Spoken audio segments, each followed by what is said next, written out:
Nubia Z60 Ultra. Marami-rami sa inyo ang nag-request na gawan natin to ng review at eto na nga po yung video na hinahanap-hanap nyo. So sa video na to, alamin natin kung ano nga ba yung kakayahan ng phone na to. Maganda nga ba yung camera niya or dapat bang tumingin pa kayo ng iba bago bumili? So let's find out after this quick message.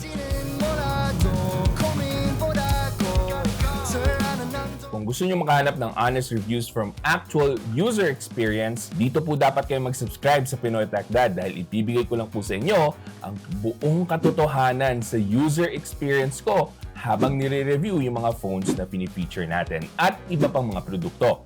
So bakit pa hindi pa kayo mag-subscribe? So mag-subscribe na po kayo, libre lang naman po yan. Okay, so wala na tayong quick unboxing dito. Ipapakita ko na sa inyo yung laman ng box mismo. So meron po tayong back cover para sa Nubia Z60 Ultra. Hindi po siya case kasi talagang pantakip lang siya sa likod. Pareho po dito para sa Red Magic 9 Pro.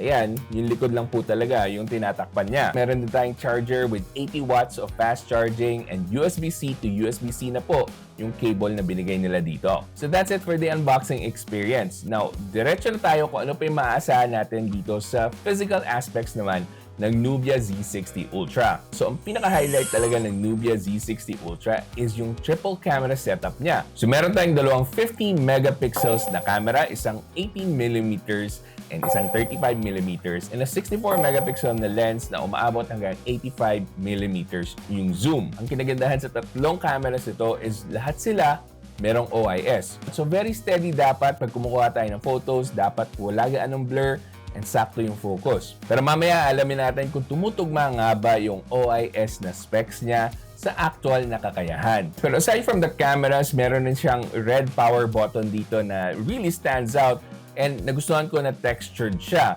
And then, meron din tayong switch dito for the game space. So mapapaisip ka ng todo dito kung ano ba talaga to, camera phone or gaming phone kasi nga may dedicated switch for the game space. And mamaya itetest rin natin yung performance pagdating sa gaming nitong Z60 Ultra. Another major thing dito sa hardware ng Z60 Ultra is that meron rin siyang IP68 water and dust resistance. Now guys, waterproofing and resistance lang po yung tawag dito. Hindi po ibig sabihin invincible po yung phone na to. So, wag niyo po siyang ilulublob sa tubig para mag-take ng videos. Kasi usually, yung mga phone brands, pag na-detect nila na may water na pumasok sa device nyo, hindi na po nila i-cover yung warranty. Kahit pa sabihin natin na IP68 water and dust resistant. So, lagi nyo pong tandaan yan. Kasi may mga tech content creators na pinapakita nilang ibababad nila sa tubig, sa swimming pool, yung mga camera phones na merong IP68, huwag niyo pong tutularan yon.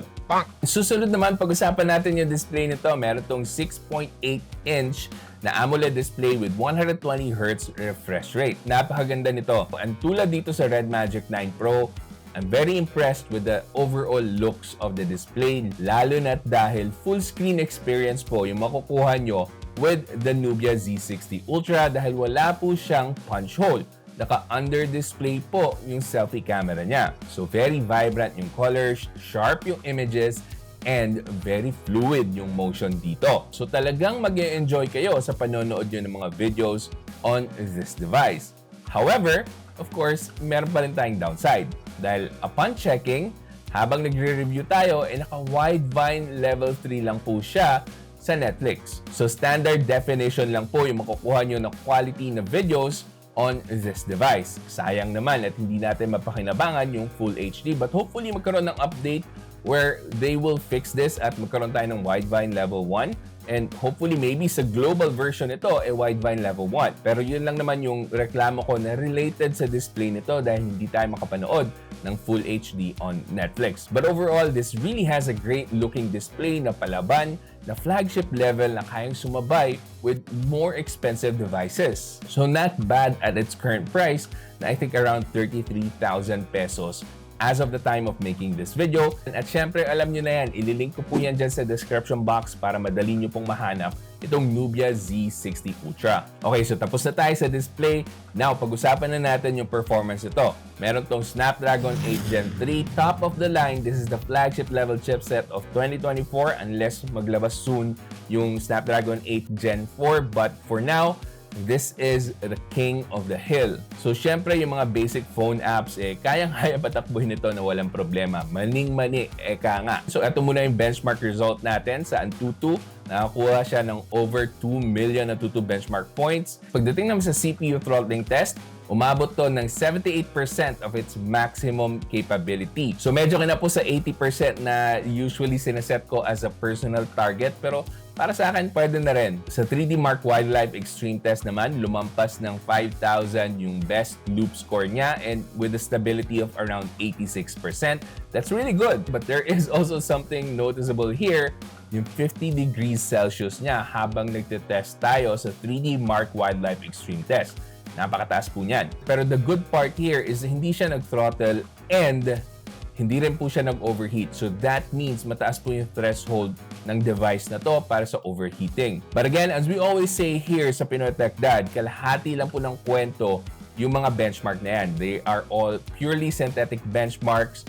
So mas maganda, i-test natin sa actual games. But before that, ito nga pala yung mga settings na nakuha natin sa ilan sa mga games na nasubukan ko. Okay, so ipapakita ko lang sa inyo yung experience ko with Firelight 84 dahil dito talaga yung pinakamasinsinan na test na ginawa ko. Naka-set to extreme settings po lahat and very hot yung experience ko. So yes, it is understandable that with most phones naman talaga, mararamdaman mo na super init pagdating sa Firelight 84, umaabot ng around 40 to 45 degrees Celsius. Pero dito sa Nubia Z60 Ultra, mas mararamdaman mo lalo. So siguro dahil na rin sa metal frame na ginamit nila dito, kaya mas mabilis mag-conduct ng heat. But yeah, ramdam na ramdam po talaga yung init. Again, pag nakasagad yung graphical settings. So aabot tayo ng 49 to 50 degrees Celsius. So you might get a cooler experience kung gamitan nyo ng fun cooler. And I will link something dyan sa description box para makabili kayo ng fun cooler na hindi ganun kamahal pero maganda yung performance. But overall, mabilis po talaga mag-init sa Firelight 84. Again, pag nakasagad yung graphical settings plus naka-on yung anti-aliasing. Pero curious kasi ako kung dito lang ba sa highest graphical settings nangyayari to. So sinubukan ko na naka-default lang yung graphical settings. Ni-reset ko lahat ng settings ng Firelight 84 and I tried playing again. And lo and behold, mas malamig na yung gaming experience. I think below 40 degrees Celsius lang. Pag, again, naka-default lahat ng graphical settings, wala tayong ginagalaw, very cool yung experience na makukuha nyo dito. Now, para sa iba, that might be a deal breaker, but I think this is not really a gaming phone. But again, bakit nila nilagyan ng quick switch para sa game space? So, medyo nakakalito, but super powerful naman talaga ng Snapdragon 8 Gen 3. Kayang-kaya lahat ng games na ibato nyo dito, but huwag nyo lang sasagarin yung graphical settings para hindi gaanong mainit yung experience nyo. So for me, very good as a gaming phone itong Z60 Ultra with a caveat or a warning na huwag nyo palaging isasagad yung graphical settings unless may phone cooler kayo na ginagamit para ma-mitigate yung sobrang init na napuproduce ng device na to. Now moving on, eto na, pag-usapan na natin yung camera nitong Nubia Z60 Ultra. How good are they? Overrated nga ba? Maganda nga ba talaga yung specs? Maganda nga ba yung actual performance? Kasi we can always use great hardware sa mga devices natin, but then nagkakatalo sa actual performance and yung optimization with the software.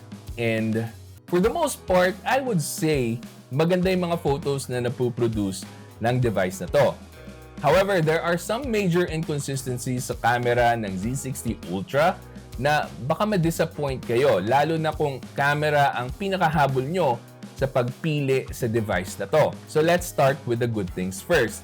Maganda yung contrast, maganda yung sharpness, maganda yung details, very good photos both in daylight at pati na rin sa nighttime. Kung hardware lang naman ang usapan, wala po kayong talo sa lenses and image sensors na ginamit dito. Sony IMX 800 para sa main sensor niya, and then meron tayong OmniVision for the telephoto lens. Again guys, walang talo dito pagdating sa actual hardware. Ang problema, yung software, yung image algorithm na ginagamit ni Nubia. It seems like hindi pa siya matured enough. So pag-usapan na natin yung mga inconsistencies dito. So first off, pagdating sa photos, yung ultra-wide, yung wide, and telephoto lens, lahat po sila magkakaiba yung color interpretation. So makikita niyo yan dito sa sample na pinapakita ko sa inyo. Every time nag-iiba yung lens, nag-iiba yung tone ng overall picture, and yung sky, mapapansin nyo rin, nag-iiba yung kulay. So, hindi talaga siya consistent. So, I would like to see in the future na ma-improve ni Nubia itong flaw na to. And this is something that they can fix through a software update. Kasi kayang-kaya yan ma-fix through software algorithm. I mean, nandyan na yung ISP ng Snapdragon 8 Gen 3, andyan na yung hardware nila. It's just all about the software. So, kulang pa sa aspetong ito si Z60 Ultra. Now, the next inconsistency that I noticed is pagdating sa focus. Okay, so what we usually expect is that pag naka-focus ka, clear yung buong subject. But, for example, sa photos natin ng flowers dito, makikita nyo na instead of the whole flower being in focus, may mga parts ng flower dito na out of focus. So, I think this is more of the Z60 Ultra trying to give us the bokeh effect to the point na naapektuhan na yung subject. For example, may chance na pag nag-take ka ng picture ng human subject, posible na in focus yung mga mata mo, yung cheeks mo, but then out of focus yung ilong mo. That is the kind of inconsistency that I am seeing here sa Z60 Ultra. And again, this is easily fixable through a software update kasi medyo aggressive lang talaga yung pagbibigay nila ng bokeh effect sa lahat ng photos na i-shoot natin. So that was super frustrating para sa akin habang nagtetest ng camera ng Z60 Ultra kasi parang lahat ng shots ko, napapaisip ako, ano to, tanga ba ako na hindi nagpo-focus ng maayos yung camera? But it was just the algorithm na ginamit ni Z60 Ultra. Now, another thing that I want to point out rin as well para sa mga potential buyers ng Z60 Ultra, you will need some time to adjust sa focal length na ginagamit nila dito. So kung napanood niyo yung video ko about sa camera terms, sinabi natin doon na usually yung main camera has a focal length of 20 to 24 millimeters. This one has 35 millimeters. So that means mukhang naka-zoom in tayo right away gamit ang main camera natin. And then yung ultra-wide naman niya is not as wide as other devices. Kasi pag sinabing ultra-wide, usually nasa 10 to 14 millimeters yan. But here, we have 18 millimeters na ultra-wide. Now, sa telephoto lens naman, wala tayong reklamo dyan. Sakto lang po para sa akin yung 85 millimeters na zoom ng telephoto niya. So again, para sa potential buyers, dun lang po sa main and ultra-wide na lens nito na medyo maninibago kayo. So you have to consider that kung gusto nyo ba na medyo zoomed in yung mga photos nyo pagdating sa main camera. Now onto the video side of things, maganda naman para sa akin yung overall quality ng videos that you can shoot with the Z60 Ultra. Meron tayong 4K 60 FPS and umaabot pa ng 4K 120 FPS. And that has been a trend since the Z50 na nasubukan ko na merong 120 FPS at 4K. And this is really great, lalo na kung slow motion na videos ang gusto nyong kunan na high quality pa rin. However, meron pa rin tayong downside na napansin pagdating sa video nito. So while the videos are very stable overall, ang hindi ko nagustuhan is that I can't switch from one zoom lens to another. So that means pag nag-shoot ka ng 18mm, hindi ka pwedeng mag-switch to the main camera na 35mm or from 35 to 85. Now yes, makapag-zoom in ka pa rin while using the 18, 35, and 85mm na focal length. But digital zoom po yung ginagamit nila. Whereas from other flagship phones, pwede ka mag-switch from ultra-wide to wide to zoom lens na walang problema habang nagre-record ka ng video. And that is something that I hope to see na ma-adjust ni Nubia sa future releases nila. Pero yun lang naman yung reklamo ko pagdating sa video recording. Na baka magtaka kayo bakit hindi natin binanggit yung selfie camera. Wag na po natin pag-usapan yung selfie camera. Hindi po maganda. Yun lang po. Tapos na po yung usapan doon. Hindi maganda. So overall, para sa akin, malaki yung potential pagdating sa quality ng cameras nitong Nubia Z60 Ultra. Kailangan lang talaga na mas ma-optimize nila, mas mapaganda nila yung software. Kasi perfect na po pagdating sa hardware. Okay na po tayo doon. May OIS, maganda yung sensors na ginamit, and maganda rin yung chipset. Snapdragon 8 Gen 3, maganda yung ISP niyan. So, again, nakukulangan lang tayo pagdating sa software.